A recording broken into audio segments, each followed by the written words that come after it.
In a faraway valley, hidden beyond the reach of bustling cities, there was a garden where stars came to rest. This was no ordinary place. Its flowers glowed softly under the night sky, their petals woven from moonlight and dreams.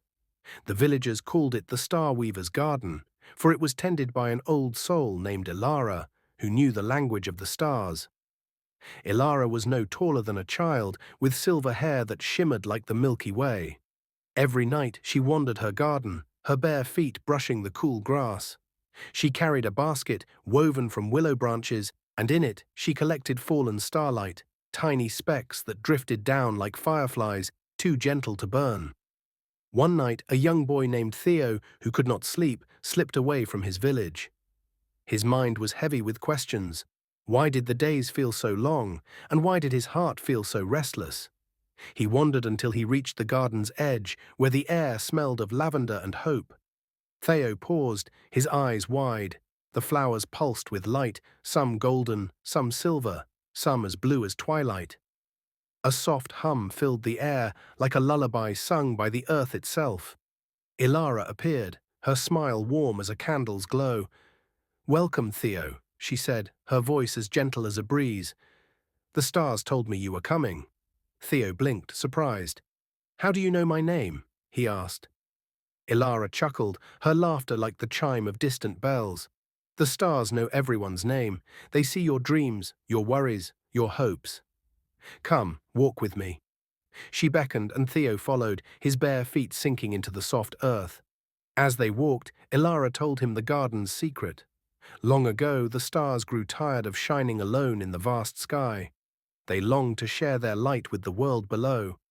So they chose Eira to tend this garden, where their light could take root and grow into flowers. Each bloom held a piece of a star's heart, a wish, a memory, a moment of peace. Eira knelt by a cluster of glowing violets. "Touch one," she whispered. Theo hesitated, then brushed a petal. A warmth spread through his fingers, and for a moment his worries seemed to melt away, like snow under a spring sun. "What was that?" he asked, his voice soft with wonder. "That," Eira said, "is a star's gift.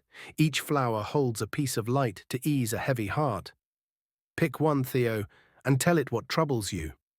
Theo thought of his restless nights, his fear that tomorrow would never be as good as he hoped. He whispered his worries to the flower, and it glowed brighter, as if drinking in his words. "Now," Eira said, "plant it back in the earth." Theo pressed the flower into the soil, and a soft light rippled outward, like waves on a quiet pond. His chest felt lighter, his breath slower. "The garden will hold your worries," Eira said, "and the stars will turn them into dreams." Night after night, Theo returned. Each time, he chose a flower, whispered his fears, and planted it back. The garden grew brighter, and Theo's heart grew lighter. He began to notice the world's small wonders, the way dew sparkled on leaves, the way the wind sang through the trees. Eira taught him to listen to the stars, to breathe with the rhythm of the night, to trust that each dawn brought new possibilities. One night, Theo arrived to find Eira sitting quietly, her basket empty. "The stars say you're ready," she said, her eyes twinkling, "ready to dream without fear." Theo lay back in the grass, the garden's glow wrapping him like a blanket. The stars above seemed to wink, and he drifted into a deep, peaceful sleep, carried by the garden's light. And so, dear listener, as you rest tonight, picture the Starweaver's garden. Imagine its glowing flowers, each one holding a piece of starlight, ready to carry your worries away. Breathe deeply. Let your thoughts soften, and feel the earth's gentle hum. The stars are watching, the garden is waiting, and peace is yours. Sleep well and let your dreams bloom.